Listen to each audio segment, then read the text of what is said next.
All right, what's up, guys? 12 p.m. Thursday. As always, this could only mean one thing. Marcin's here to brag about photography. So, why am I here? First of all, congratulations. If you're looking for this type of material, that means you're probably moving forward. Anybody looking to to kind of resolve all the issues around like how do I build this business, how do I start photography, how do I get to money just with my camera, is moving in the right direction in my book. So congrats. The other thing is if you're stumbling onto this content, maybe for the first time, I'm Marcin, and every Thursday at 12, I basically go online and I share anything that has been working for the last 17 years of being in photography and doing all sorts of shoots, whether it's portraits, family, senior portraits, corporate headshots, and events. Events is where I like to stay most of the time because I like to stay close to the revenue, and that's where the money is. So here I'm essentially just going in and sharing. I take a little chunk out of the photography business and I talk about it, whether it's, maybe you're looking to get more leads. Maybe you need to just kind of understand, hey, listen, I'm just starting. Like, I know how to photograph, but like, what are the things that I need to care about with my camera? Or if it comes to camera, like, hey, what lenses are like must to have lenses when I'm going to a wedding? Maybe it's a contract related question. Like, you have some sort of a template, but like, template is different from the real life, and understanding, getting feedback from other photographers, other vendors, allow me to build the version of the contract that's like, okay, here's what you have to make sure that you have in your contract, just so you don't get burned. So there are questions like sometimes it's more of like a technical camera question. Sometimes it's more of a hey, more of an interaction. Like, how do I deal with this client journey when they join my world? What do I do? What do I send them? And like when? So questions can span from like technical interaction. It can be lead generation. It can be Facebook ad. It could be related. It could be day of the event. Like, how do I handle logistics? Maybe you're shooting like, maybe you're moving from family to like portraits, meaning like headshots. And like, hey, how do I manage that? How do I communicate with the client? Because it's sort of a different vibe, and you handle it differently than just family. So typically, I'm just here and sharing all the details. Usually, I take about 30 minutes, 40 minutes, sometimes shorter, and just make sure that I deliver value to you. So it's something that you can essentially just take, copy, and paste into your business and just move forward with your business. So it's not really about me; it's about you. Today, I have another good topic for you guys. And a lot of times we talk about equipment. A lot of times we talk about lenses, and and then when it comes to lenses, it's like, okay, it's great to know which lenses to buy or to rent or to get. But also, it's very important to understand why. So today, I figured I'm gonna take you guys through this exercise of like, okay, we're going to an event. This is the first time maybe you're doing this, maybe second or third or whatever. But like, let's mentally, I will take you through and just kind of tell you what I am doing and what lenses I'm utilizing to get the different shots. And first, we're just going to cover slideshows. I'll give you the information first, obviously. And then what we're going to do is we'll switch gears and I'll actually show you some images so that you can start to understand, like, okay, here is what he was talking about, but this is what it means in real life. Because in the end, you have to understand. It's all about understanding, not memorization. So that's what we are going to be doing. Let me turn air here. Okay, getting a little toasty. And should we dig in? Before we dig in, as always, I let you guys know if you're stumbling on this content for the first time. Maybe you're watching on YouTube, X, or just other platform than Facebook. There you can always follow. Let me see if I can show you, display a link quickly for you guys. easyproimage.com/group takes you to Facebook group, and there's I don't know, over 100 photographers now, just kind of following this stuff and learning. And we're there to share information. So it's not about just me sharing. It's about other photographers also providing feedback. And speaking of which, if you are in the Facebook group, you can actually, as you watch this live, you can actually go and leave comments, and those comments show up on my screen. So if there's anything if you're stuck, if you would like to know something, if you would like to know more about a topic, you can essentially leave a comment. I'll try to pop it onto the screen. So this way we can answer your question directly. So, so that's one option. If you're watching maybe on YouTube on a big screen and you would like to check out the group, you can just scan the QR code, and that will take you to the group and probably show you to more platforms. But that's all we have to cover for right now. So, and if you're watching on YouTube and you're not jumping into the group, you can always leave comments below. I always kind of review the videos, go into comments, and if there's anything that I address the questions, and if it's like a really good question, then I take it and I may even turn it into one of those sessions, because when people are stuck in one place, let's talk about it. So this is, I'm not sure how many episodes we have done so far, probably 25 or somewhere around that. But like I said, every time is a different topic. And today we're talking about sort of, let's call it like logistics of the day. How do we implement lenses throughout the day? I will always have, that sounds like a commitment. Most of the time I have slide deck for you guys, and this is the case this time. So let me bring it up and share this with you. I believe you should be able to see it now. And the first thing is just to cover the topic: cinematic wedding photography, telling a story with photos. Learn how to transform your event photography from disconnected snapshots into a captivating visual narrative that tells the complete story of the day. So sounds fancy, but the thing is, we are really telling a story when we're showing up at one of those events. It's not just about portraits and people. A lot of times people have this misconception that it's just, you're looking at the portrait next to it. This is one of our fantastic couples. People typically, when they think of wedding photography, usually they think about just formal portraits like this, but it's not about that. We're documenting the entire day. And I always like to use the analogy that it's almost like when you're watching a movie never starts with a dialogue of two people. Well, maybe sometimes, but most of the time it starts with some sort of an establishing shot, right? So that's exactly what we're going to talk about, like kind of where to start, how to sort of approach the shooting on that day, because to avoid stress. So I'll take you through it. I will share all the frameworks that already work today, what clients feel comfortable with. So hopefully that's going to be super helpful for you guys. Slide number 2, the opening shot, setting the stage. So even without going into any details, if you guys looked at the shot here from a wedding, this was shot in Tulum, Mexico. And automatically, just by looking at it, people automatically can say oh, this looks festive. This looks like it's in a tropical location with water in the back, and seems like those girls are having a lot of fun. So it's almost like just with the first shot, you're setting in a tone, right? When I'm sharing a slideshow or when I'm displaying images, it's very important to mix those shots in, establishing shots, detailed shots, because you kind of want to show where the location where you are, right? Whether it's a venue, whether it's a church, whether there's something with architecture, whether it's beautiful sky, always remembering that you have to take those wide shots is very, very important. And it sets the tone, right? The tone for the wedding. And it kind of allows you to understand where are we, right?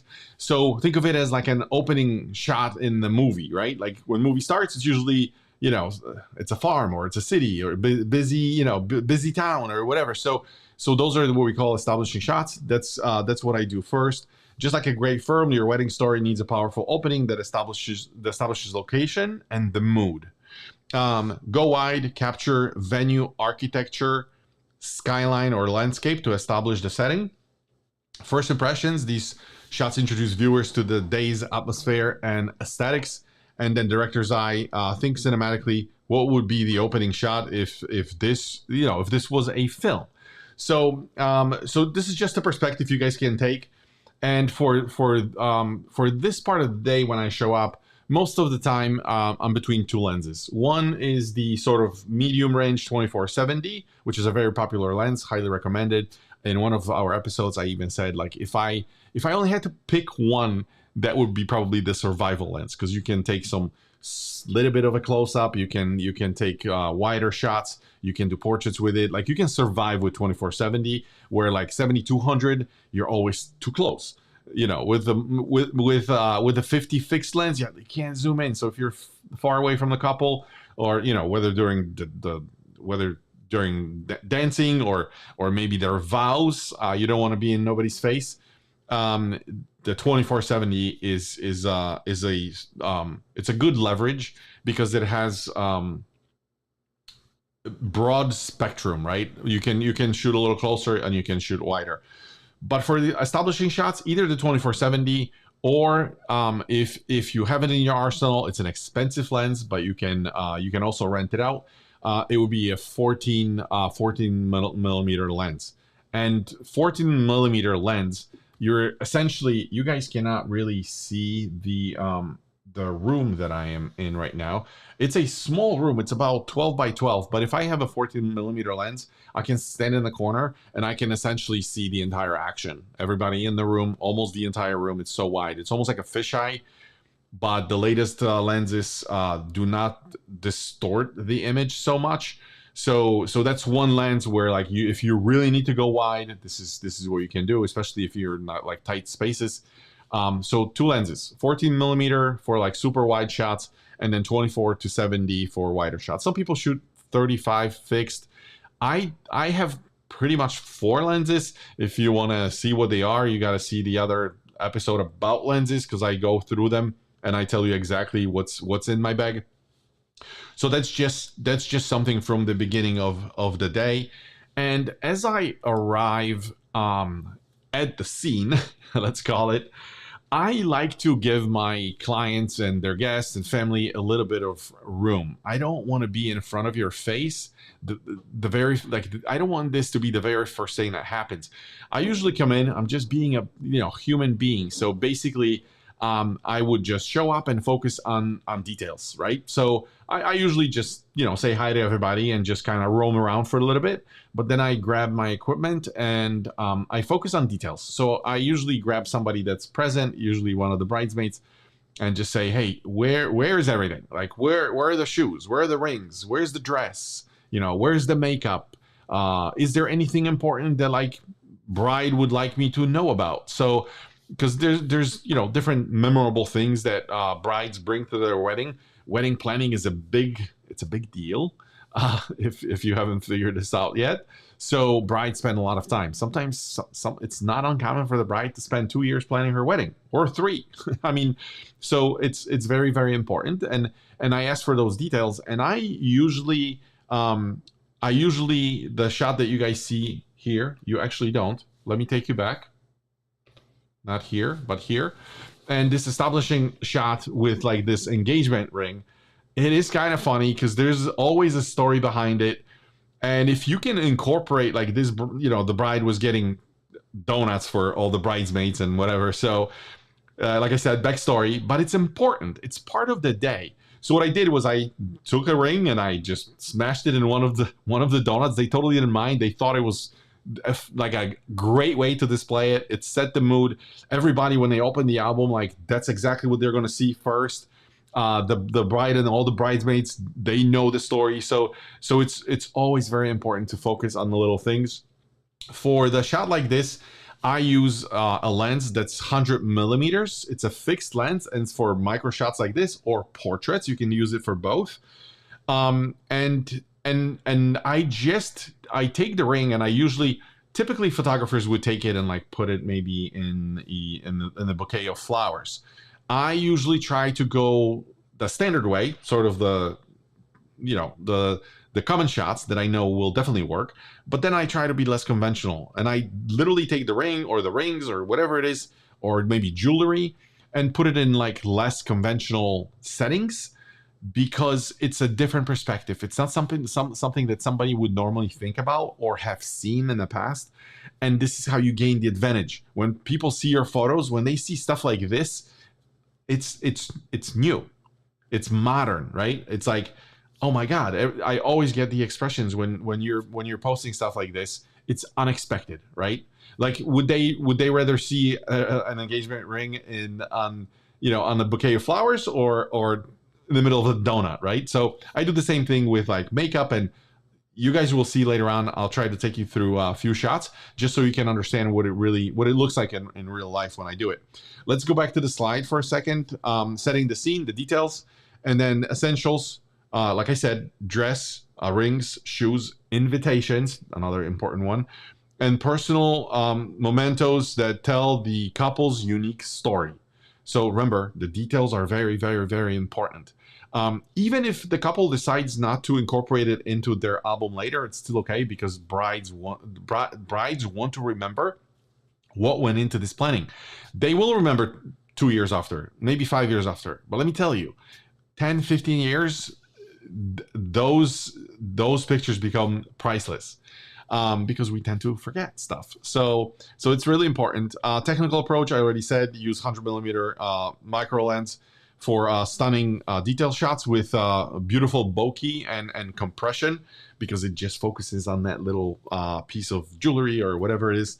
And then styling tips, look for natural light near windows. I almost never use synthetic lighting on those shots. Not that it's a bad way to do it. I quite frankly think you should experiment, whether it's your flash, whether you have some little LED lighting, maybe you put some like plastic or color foil on your lights, like that gives it another dimension. But it's always convenient to just put it next to the window. So like those donuts, I could easily move the box, put the ring in, take a shot, and it's immediately memorable moment. And use reflectors to brighten shadows and arrange items intentionally. These intimate detail shots build anticipation and preserve the smaller elements that might otherwise be forgotten, which I have already covered. So what happens after? So far we have showed up at the house. I never try to be on anybody's face, like I said. So people get used to me. As you're doing details and moving around the house, everybody's just kind of like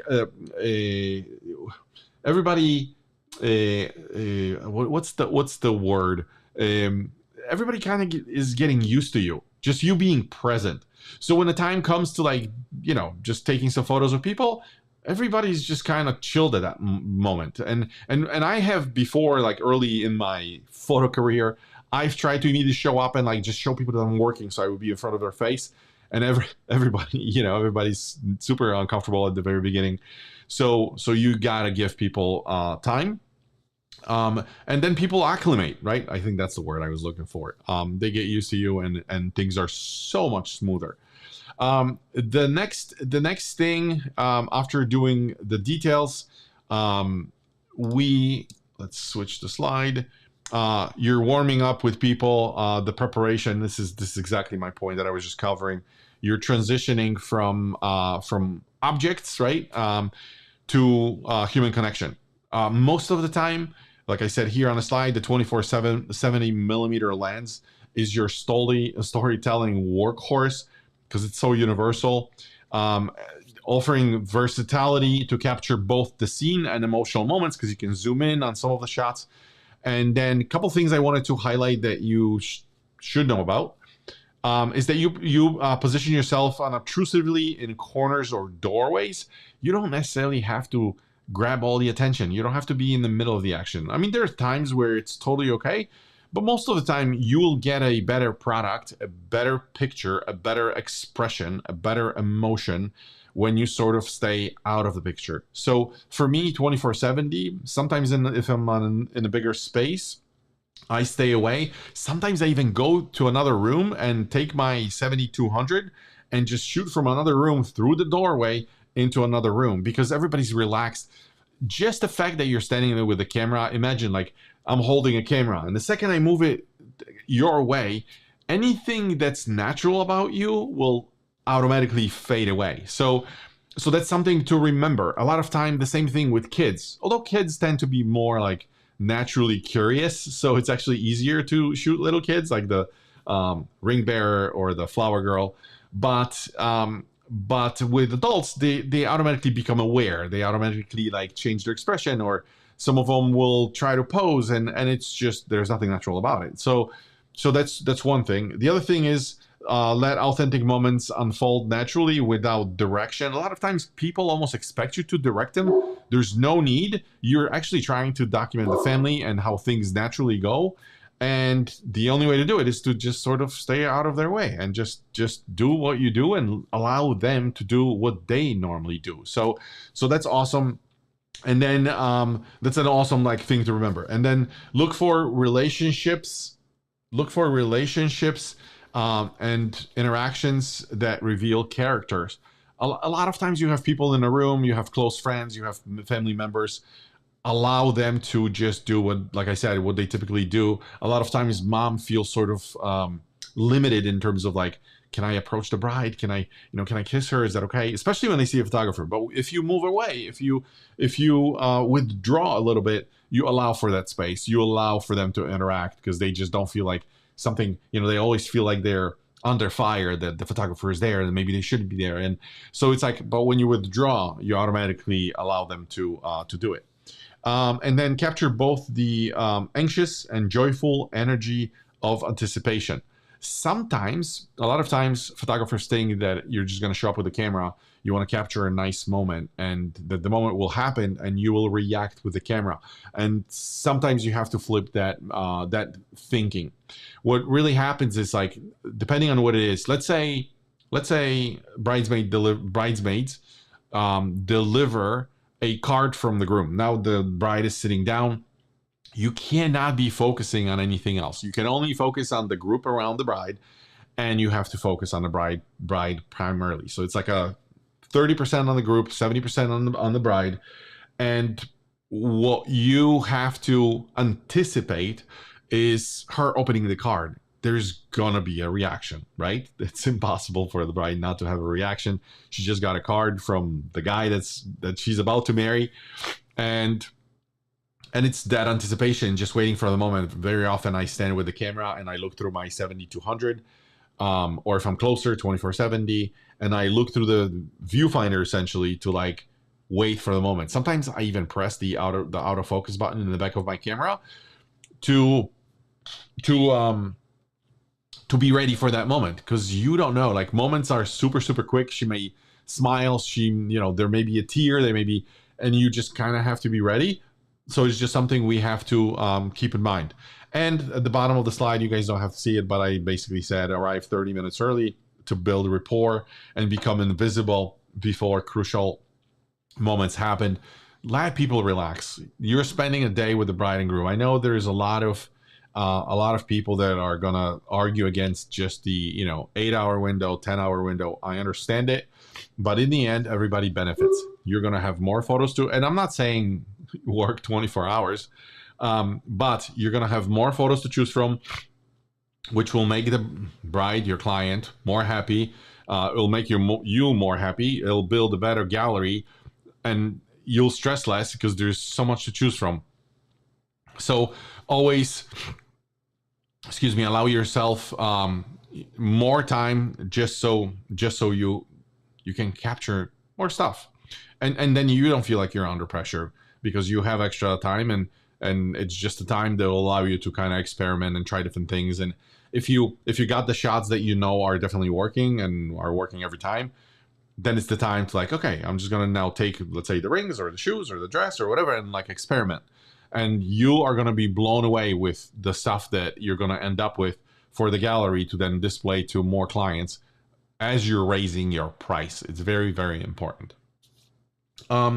The next step here is I am mentioning candid moments, emotional authenticity. I kind of covered that already. The power of distance. 70-200 millimeter lens lets you maintain physical distance while capturing intimate moments and genuine emotions without disruption. A lot of times I have a portrait there of, you guys have to take you back again. There's a little portrait of a bride and her father. You don't want to ruin moments like that. You just want to allow them to unveil right in front of you, and that's why you try to stay away. And then you get the best reactions from both sides. Building the emotional arc, focus on capturing nervous glances, quiet reflections, and unexpected laughter to develop the day's emotional narrative. Like, if you allow for the extra space for people, I guarantee you, you're going to get all the reactions.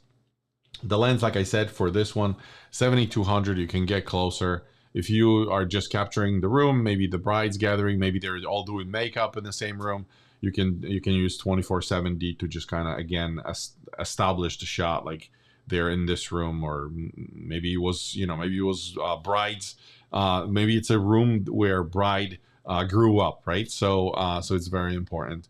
And last thing on the slide here, these unposed moments often become the most treasured images that truly transport viewers back to the authentic feelings of the day. And it is totally true, because we have this keen ability to detecting emotion, right, with people. And we can pretty much tell when the shot is staged. And the more is staged, the more the shot is directed, the more you can tell. So that's why I try to stay away from it. I allow more of a candid thing. And when the time is to like position everybody for like formal portraits, yes.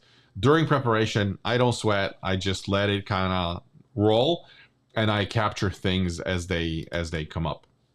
And then we move on to ceremony. So now we're done. We were at the house. We did the preparation. In my case, very often, Joanna, our second shooter, would show up with the guys, and it's the same story, same thing. I usually, with the bride, I usually like to spend 2 hours in sort of this preparation stage. Joanna usually shoots for 1 hour, because there's, what do guys do? There's not much. They get dressed and they leave. They usually have like, a beer or a shot of vodka, and they're ready to go. With girls, it's totally different dimension. They get, it's the dress, the makeup, the preparation, the flowers, the jewelry. Like, it's just absolutely different. So so that's what I usually handle. Joanna or an assistant would go and work with the guys. But then once we're both done, we're heading to the church, right, or the ceremony location. Not always is a church.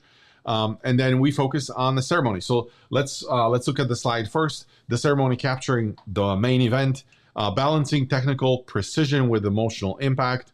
The ceremony requires both technical skill and storytelling instinct as you navigate a live, unrepeatable event.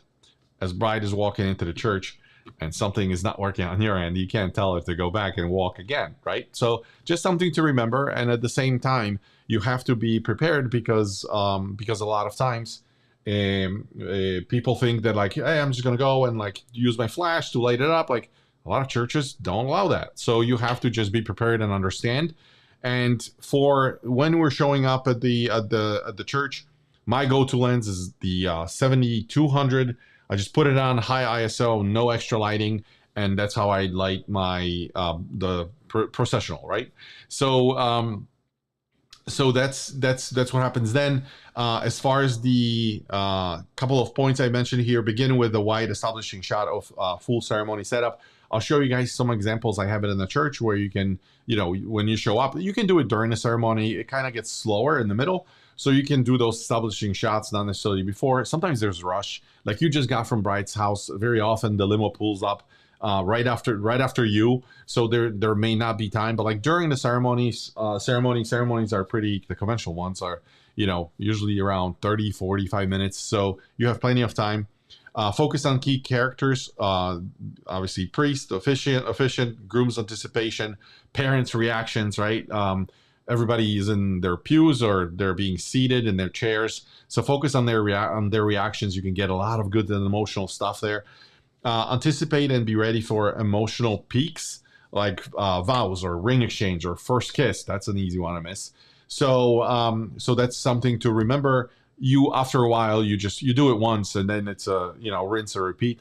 And then capture guest reactions that mirror and amplify the couple's emotion. So yeah, so that's, as far as the slide, but like typically I can get you guys through it. So bride shows up and I typically just get ready. I like dedicate this time to give it to the bride as she's getting ready in the back. And then she, her father walks her down the aisle and then I take the main photo of the bride. And then while she's walking, sometimes I just turn around and I take a couple shots of the groom. And that's really it for the very, very beginning. They both get there, they sit down or they kneel down or depending on what they're doing.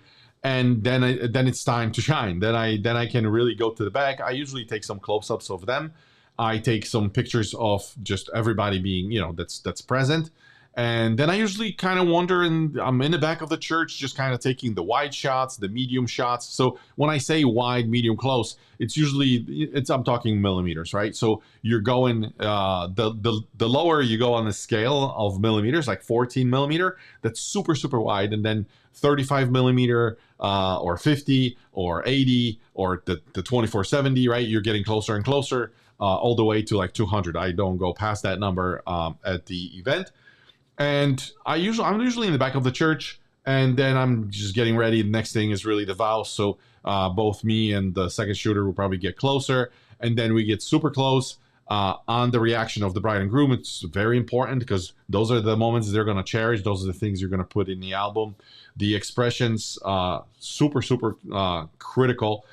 So make sure you cover those. And then after the ring exchange, the first kiss, everybody relaxes sort of, and then you have another window of just like being able to wander around and get a little more creative. So you're just going to try different angles. There's again a couple pictures I wanted to share with you so you understand exactly what's going on. And after the church, not really after the ceremony, but still in the church, we would switch to the sort of formal stage where now you have the family members, now you have everybody else, guests, anybody that needs to be part of this formal session. We just gather everybody around. We take additional softbox. It's on a fixed setting, so the light never changes. I should probably do another episode, separate one, because there's a lot to cover on the softbox. But we set it up. It's portable, so I have a portable battery. I have a portable light, not a regular flash. We use Alien Bees, if you're familiar with those. And then I use a huge softbox. I can't remember the size, 36, 42, something like that, but it's pretty big. And then we just go through formals. So the next thing here is, in terms of the formals, let's bring up the slide for you guys again. Family formals, efficiency meets legacy. Those are the pictures that they're going to cherish. Those are the pictures that they're going to share, print, hang on their wall.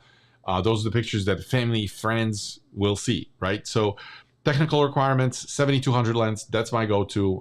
Most of the shots, 90% are, this is church again, 7200 lens for flattering compression and beautiful portraits. 2470 lens for only when the family gets bigger. Now it's a bigger group and it's hard to kind of squeeze them into this, small frame.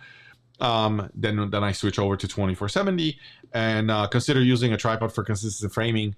I don't know why I'm saying this. I never use, well, I shouldn't say never. 98% is tripod free. It's all just holding the camera. And that's really what it is for the church. Execution strategy. Family formals are about creating heirlooms while respecting the timeline. So a lot of times you may get a lot of people. Everybody wants to get a shot of like bride and groom, but like you don't have time. You're usually on a strict timeline because of the reception, the food, and the session, the other part of the formal session that you have to handle. So then it's usually the conversation with the couple they understand. So you bring in the closest members, mom, dads, grandparents, or godparents or whatever, and then you just handle that group. Request a detailed shot list and family coordinator in advance. You don't have to. I ask brides for like what's important. I don't necessarily work off of the list. Obviously, bride has not done 200 and plus weddings like we did, so we usually know what works and what needs to be done. But there may be arrangements. Maybe somebody's divorced. Maybe somebody doesn't like somebody. Maybe there's somebody that's not maybe super close member of the family, but like they flew across the world. So you never know what the circumstances are, and you just have to accommodate for that stuff. So I ask for like an additional, almost like a list or things not to forget. Almost think about it this way: maintain a light, confident tone to keep energy positive. We go fast. Joanna is usually responsible for like aligning people. I should probably bring her in. She was either watching or is watching now. So hi, Joanna. And she goes through the session pretty quick. And she's responsible just for lineups, right? So it's easier, obviously, for me because she just positions everybody, and I'm only responsible for hitting the shutter and making sure the light is consistent. And so that's typically what we do. And then shoot extra frames to avoid closed eyes or awkward expressions. I added it there, but like I can tell you guys, because it's not a secret, that typical wedding we probably come back with about 4,000 images. So you always overshoot. You always want to make sure that you have to. It's not one picture that you take. It's multiple images. So that's what we do. So formals, and then once you're done with the church, this is part of the church. But like if you're at the same location where the reception is, then you move on to the other portion of the formals, which is wedding party and the rest of the family and just bride and groom. Not going to go into it. Not going to go into logistics of how we handle formal sessions. That's a topic for, like I said, another session. I'll probably drag Joanna into this because she has a very good insight on kind of how it works. And also, I would like to hear, I would like you guys to get her sort of take on this story, because she's a woman and they perceive the world differently, right? They work on different frequency. So it will be super helpful for us here. Once we're done with the formals, I'm just going to mention you get into this sort of second session. Part of the formals is really the creative portraits. And for us, usually most of the time, natural light and just surroundings. I usually know where we're going, what we were doing. If I'm really not familiar with location or I'm concerned about a location, it's not uncommon for me to maybe I would go and just see the location, right? And prepare. As you do more and more and more of this stuff, you become super fluent and efficient and fast with formals. A couple things I mentioned on the slide is creative portraits, artistic storytelling. Let's just go through the boxes here. Location scouting, pre-wedding venue visits help identify unique backdrops that complement the couple's style and the day's aesthetics. As you do more of these, you're not going to have to worry about it. Light mastery. Look for golden hour, open, not always available, but open shade, that's your savior. Or dramatic architectural lighting to create memorable, emotive portraits. Creative techniques, experiment with reflections, silhouettes, tilt shift, or creative compositions to craft signature images. You just experiment. We have a list of shots that we execute, and then we know that those work every time, and then we become creative. Or as we move around, we get creative. So we know that we're moving from shot number 1 to shot number 2, but in between, as we're walking and something pops, something is available, we will just take the bride and groom or just the boys or just the girls and sit them down and just take another portrait. You always have to experiment. Don't just work off of your standard list, because your portfolio will expand, and it shows the sort of that your horizons are a little wider, your creativity. When clients land on your website and they just don't see pictures of people, right? Just focusing on people like formals, they gravitate, at least this is my experience, and photographers that are in my close circle, that people gravitate towards those because it's not a conventional way of how people think about photography. So very important. These signature images blend technical skill with artistic vision to create standout portfolio pieces. That's exactly what I said, that tell the couple's unique story. So that's second part of the formals. Now we're done. We did all the formal stuff of the group, individual, bride and groom, and then we move on to reception.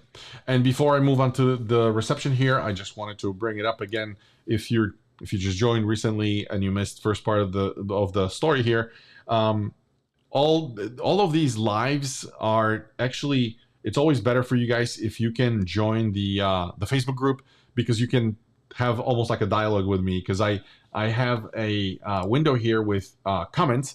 So if you have comments, if you're stuck, if we need to remove the kink in the hose, you can leave the comment. So and also live is live, but eventually the episode goes away. In Facebook group under guides, I always store the recordings of these sessions. So in case you miss something, if you need to go back, if I mention equipment or logistic or part of the contract, you guys can always go back in the group and revisit, and those recordings are always there. So I recommend you do it, and it's entirely up to you what you're gonna do.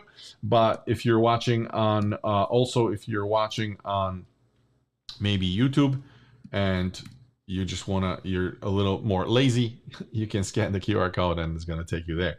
But back to what we were saying. So let's take a look at the slide. Again, reception and closing shots. So completing the arc, reception coverage.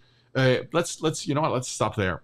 I think I missed something. So for formals, let's just, because we talk in terms of lenses, right? So for formals, we started in the church with 7200. That's the main one. 2470 for larger groups, and then the second part of formals.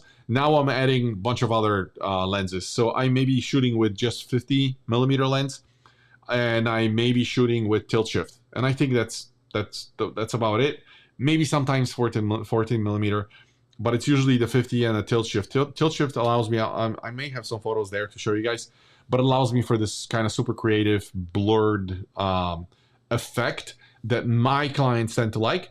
And what's going to happen is at the very beginning when you shoot, you're probably going to focus on maybe 2 or 3 primary lenses that you use, but then over time, as you use it more, you'll probably want to experiment with other lenses, and you will figure it out over time, because there's no one way of doing it. There's no right way of doing this. This is essentially like you take, as you do more and more and more of this stuff, you'll see visually to you something that will be appealing, visually appealing. And guess what? You like it, and then your clients view your work, and if they like it, they go to you. If they don't like it, you don't have to accommodate anybody. They just go to another photographer.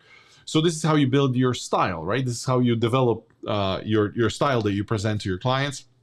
So very important. I have the selection of lenses that I use, and like 2470 can go without it. 7200 can go without it.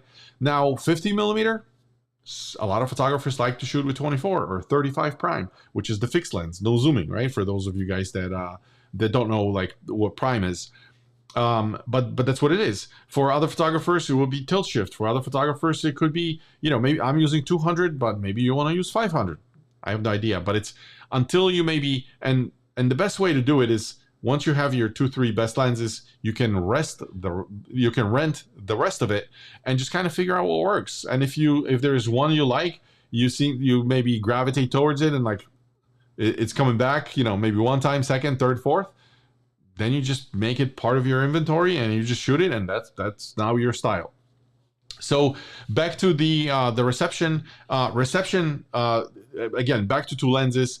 And you'll see again 2470, right? So 2470 millimeter for capturing dance floor energy and room ambience, and 7200 for speeches, emotional reactions, parent dances, any dances really, any close-ups, anytime you want to get emotions. Sometimes it's a bride reaction to the speech, so it's like the person that speaks and then bride, and then document transitions from tender toast to wild celebrations. We tend to relax during receptions. Yes, there are the moments that you have to definitely capture, and of course we do, but the rest of it, you just sort of, mingle around and you just make sure that everything is captured. And obviously you talk to bride and groom before you leave. So that's really it. And closing the story, final venue night shot with dramatic lighting. You can do that. The couple's exit or meaningful end of the night moment in this case.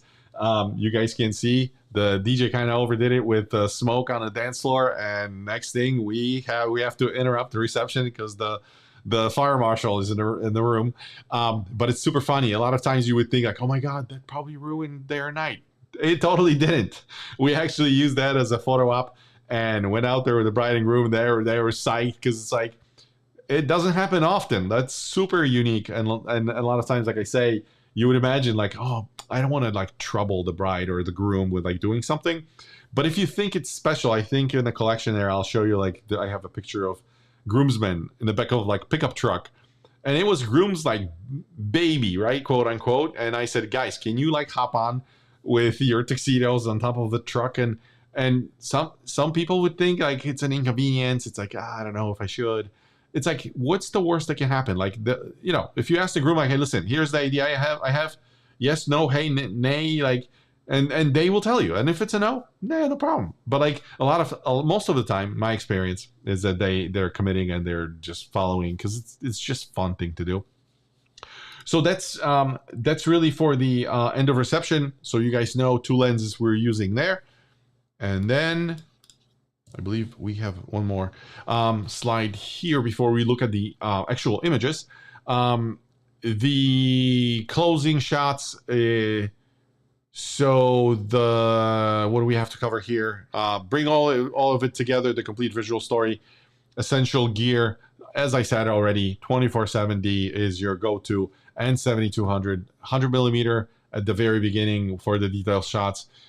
You have to think like a filmmaker of like, hey, what's important here? Like, where am I? What room am I in? Who are the important people? And as you do it, as you photograph, I promise, if you shoot 3,000 images, there's going to be plenty to choose from for you guys not to worry. When you get home, you just select the best ones and you assemble it. And, you know, in the slideshow, whether you're doing same day edit or whatever, or your album, there's plenty to choose from, because then in the album, if you mix those images up, the people, the details, the places, it tells the story well. And that's really why your clients come back. So essential gear, I said 24-70, 200, 100 millimeter, filmmaker's mindset, emotional intelligence. You have to anticipate those little moments, and just over time you learn, and it becomes like a second nature almost. You have to read the room, connect with subjects, and tell a unique story. Technical skill captures images, but storytelling vision creates the cohesive narrative that transports viewers back to the emotions and moments of the day. People buy with emotions. People care how you make them think. And that's really, really important. So you have to be more sensitive. Now, I wanted to take you guys. This is the second part. Let me see. How are we doing with time? Wow, 15 minutes. All right, let's fast forward. I'm gonna like blast through these images, but let's see if you guys can see the relation of kind of like what we have talked about in theory. This is now images. These are all images from our past weddings. I basically tried to pull just like a good mix, just so you guys can now see, hey, was this taken with a 100 millimeter lens? Was this like an establishing shot? Is this just a formal reception? Obviously, you'll be able to tell. But let's scan through them really quickly and like see if you can kind of if the images kind of correlate with what I said earlier in terms of the information. So 100 millimeters, right? Detail shot, shoes. Just part of the wardrobe. It's important. Brides care about their shoes and their dresses. Church. This is after everything kind of everybody's settled down. I just went to the back. This is sort of like a medium shot. It just kind of shows the setting where they're sitting. Next one, you can see I essentially moved from medium to more of a close-up. And it's just a different angle. This is not where a guest would find themselves to be, and that's why the images are appealing, because they're like, oh wow, that's a cool perspective. They don't get to see it. Bride and groom definitely don't get to see it. So you have to be sort of agile and mobile, right, when you move from scene to scene. Sometimes I don't interrupt girls. I said I'm shooting from another room. I just withdraw and just let them do their thing, and this is when I get the best moments because they get to relax. They don't care. They don't have to pose. Again, I may be in a room just playing, just experimenting with shoes, like, and putting the ring in between two shoes. And, brides, clients see it, or parents or family. We usually do the reception slideshow, and they're just kind of mesmerized by those shots because it's not something that they expect. A lot of details goes into planning. So just some details for the bride. Sometimes guys are just chilling outside. Medium shot, nothing fancy. You don't pose anybody. You just go out, candid shots. Obviously, when we have some time with bride or groom before the church, sometimes I would just take the bride and say, hey, can you turn around? Can you hold your flowers? Look at me, twist your body. That quick, and it creates great images just on the spot. Sometimes I would just say, okay, cool, now relax, just show me your flowers, and I would point the camera down and just take the detail shot. Ceremony, same deal. You have to, before the ceremony, I would usually go in if there is anything special that we need to photograph. I would do that. So in this case, crowns. Then I'm outside of the church and just, like I said, establishing shot. Where are we? The next thing, like I said, when the bride comes in, I just turn around towards groom, take a quick shot. It's always really emotional.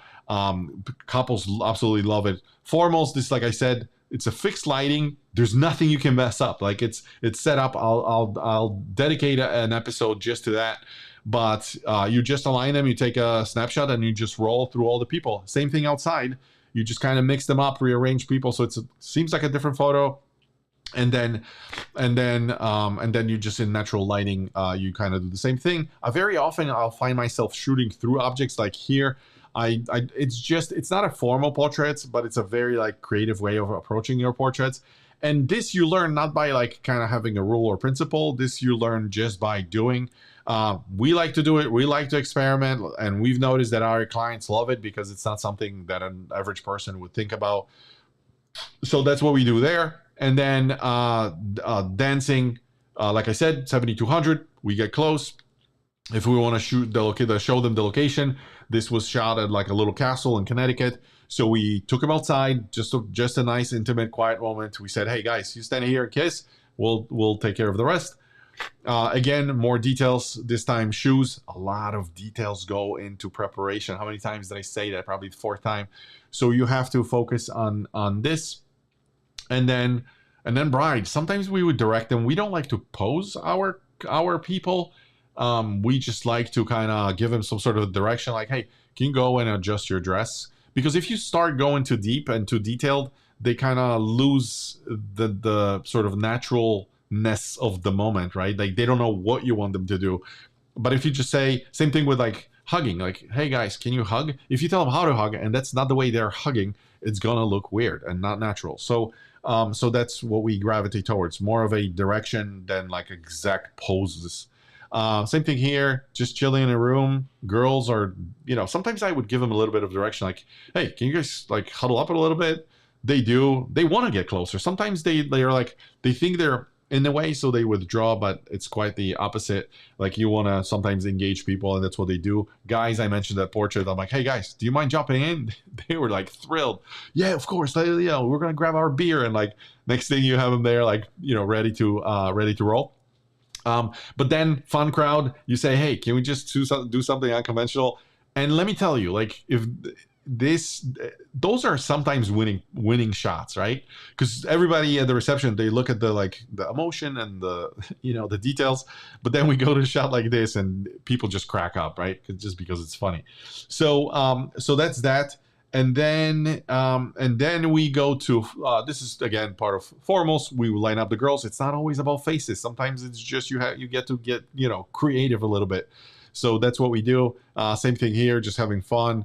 Bride and groom walking in, capture that, more into details. And sometimes it is a boring shot like this, where they're just getting onto the bus. Nothing special, nothing super creative, but it's important. Bride is curious, like she was not there. The girls were not there. They're curious, like, how did that look like? So sometimes, you don't have to get creative with everything. Sometimes it's just purely candid like this. Bride and groom walking in. A lot of times you guys are like, I know photographers getting worked up about somebody getting in their way with an iPhone. It's okay. Like this is just natural. Ideally, would I like somebody there? No, but is it a problem? Now these days, even with AI, you can probably fix it a little bit. But what's important is bride's expression. That's what she's going to pay attention to. I never had a client complaining about somebody standing, like they know it was an annoying aunt or something. Same thing here when I said I'm focusing on the important people, the girls, the boys, obviously. And then I get a little creative, like I said, back of the church. I said previously, not always faces are important. Sometimes the story is important. And this is exactly what you see in this portrait. Or here we saw an ice cream truck and they started just having discussion. Guess what? I approached the ice cream truck. I said, I have a bride and groom. Is it okay if we do one shot? Everybody wants to be part of the wedding, so there's no problem. Fantastic shot, very memorable. I know this has been printed and hangs on a wall. So sometimes unexpected stuff, right? Nothing you plan for. You just gotta roll with it. Same thing here, group. It's a distant shot, but we just kind of get creative. We try different things. It's not really about details in the people. It's just about composition, and it's totally fine. People having fun at the reception, obviously. Back to details and more details. It's not only the bride, it's not only the rings, it's it's the boys, it's the groom. So in this case, Seth was getting ready. That's why you see an S there. And then we took some portraits for him while his future wife was getting ready in another room. And I walked in and she was getting ready. I didn't want to kind of disrupt the moment. And that's what I did from another room, just shooting through like a little space between the door and the wall. Love that shot. And then we went outside. It was tropical storm. This was shot in actually in St. Lucia. Absolutely love that place if you're looking for a destination wedding. Not only wedding location, but like destination travel location. Highly recommend St. Lucia. You're gonna love it. But that's where we did. And I was here almost across in another little hut, just shooting from a distance because I wanted to allow her mom. Her mom was always like withdrawing as she saw me with a camera. She thought she was in a way, so I wanted to give them space. And I backed up a little bit, and this is what happened next. And then it's not always about a perfect shot. Sometimes I'm shooting, like I said, through objects, through greenery, through guests, through people. It's all about composition. This was about location. I just wanted to kind of emphasize that this was on top of the pool, like that little deck. So that was important to them. Another shot, I went down and I asked Bride just to like check out people over there, and I took a couple shots, again, establishing this was like a gated private house that they rented. It was spectacular, and I just wanted to like get some details around. This was like a little tower, different view from that from the different angle from what you saw Bride standing on the tower. Now we're on top of it, and I'm taking different shot. This is just a dinner that they were having outside. I just wanted to capture sort of like the vibe, the feel of the moment, right? The feel of the location. So that's that. Then, clients sometimes have locations that are super memorable.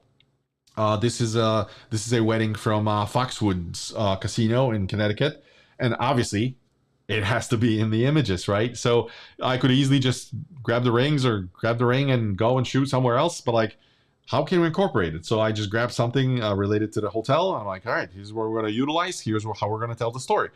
You don't have to tell anybody that this wedding was in Foxwoods because it's right there. Same thing here, Bride on the phone. You would imagine like, oh, it's not a good moment to shoot. Like, it's totally fine. Go, get creative. This is the moment where she's not paying attention. She's not nervous. She's just, disturbed with just other things going on. And that's what I would do here.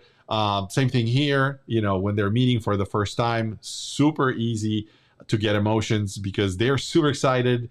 The groom is waiting in anticipation. The bride comes up and they just share a special moment.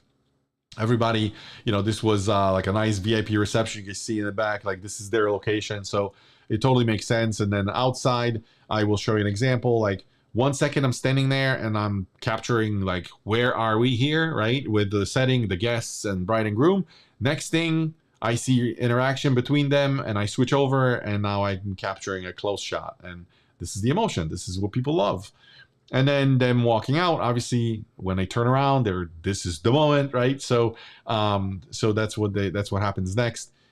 Here we actually, after at one point after the reception, as we were getting ready to leave, we wanted to capture this moment, and we packed bride and groom into a car, and we're like, we're going. We need to have a picture in the front of the location, the venue. And that's what we did. A lot of times you would be surprised, like, oh, I don't want to bother them. Like, no, they're paying big money for you, and they want to be bothered because they want to utilize you to the highest extent. So that's what we did here. More details here, more shooting through little spaces to allow for space. Some fun with the girls. Sometimes you can do those arrangements. Again, we're back at the reception. Again, you see me sort of backing out, wide shot. Next thing, I see an expression. I gotta go closer, and this is what you get. And you can't beat this shot. Like, would you rather have this one over this one? It's like, this is where the emotion is, right? And like I said, establishing shots outside this wedding, we've like the bride and groom, bride and groom, have incorporated, like a special car, right? That was super meaningful. And so we needed to capture that. Sometimes in a church, it doesn't have to be in a room preparation location. Sometimes I go here and take those moments, and then I get closer, and then I get their expressions, and then we do their formals. And again, just adjusting the scene. Like literally, I just showed up at the scene, and this is what was happening. And I ran out with a camera and just took a couple snapshots. Not super creative, but like this was important to bride and groom and the guests. So we've captured that. A lot of details again. More details getting super close, more details getting super close. This stuff is very important when the bride receives gifts, exchange. You need to capture that. A lot of anticipation in the church. This is sort of medium shot, and then we're backing out. We're just kind of showing the church, and this is the moment when they release the doves, and that's it. And a lot of times you have pets. We valued animals in our life, and it's super important for the bride. And you can't forget about them. They're part of their life. They're part of their day. So it's really important. And then another location. This is natural light. There's no synthetic lighting here. It's stunning. This is City Hall in Hartford, Connecticut. And then we just focus on them individually, like bride. When we do cake cutting, two things are important. Bride and groom is important, and the cake is important. So you just got to make sure that you kind of have this ability of, zooming in, zooming out. Natural moments like this, candid moments during preparation. Sometimes the dress, I really just kind of quickly hang the dress and do one of those creative shots.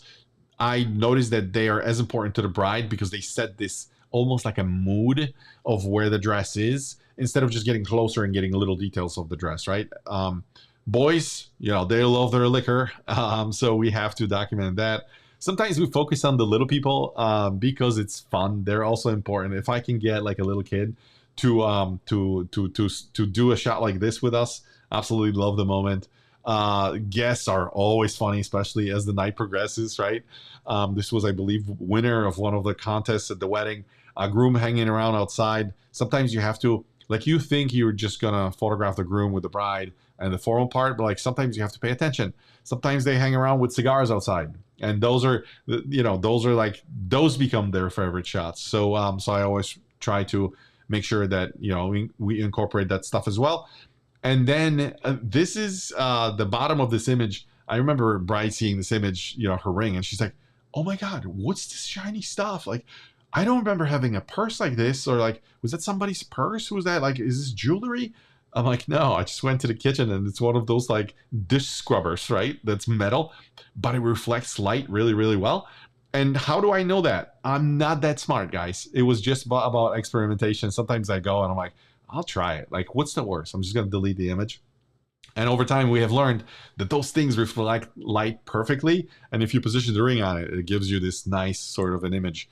Back in the church, you guys saw the details, the crowns before. That was just a couple. There's different elements of the ceremony. Sometimes you want to get closer. You want to show what's going on.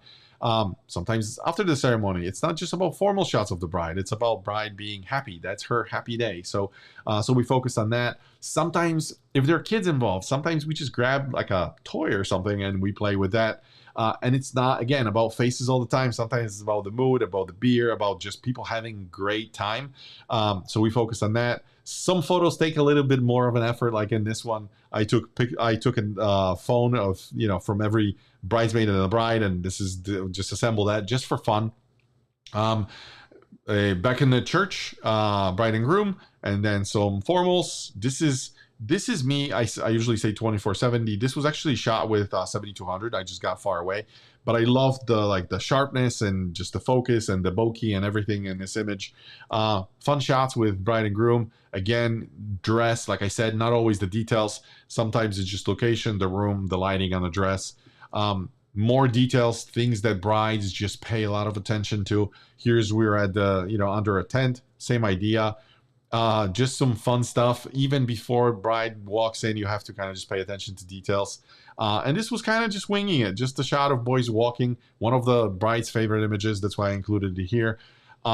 And again, more details. Sometimes it's just between portraits. You have to pay attention because as we're getting ready, there's like a good, nice exchange, nice smiles. Also the details of the socks, the Jamaican collars, like very, very important to the couple. Again, you see me a lot doing this. I know it works every time, but then I get closer. This is more of a formal. This is more of a funny and not, informal shot. And this is something where the bride is directed. And this is even more formal because now it's in the church with flowers. So you can see how like we can go from the subtle moment to like a semi-ish, formal-ish moment to like a formal church portrait.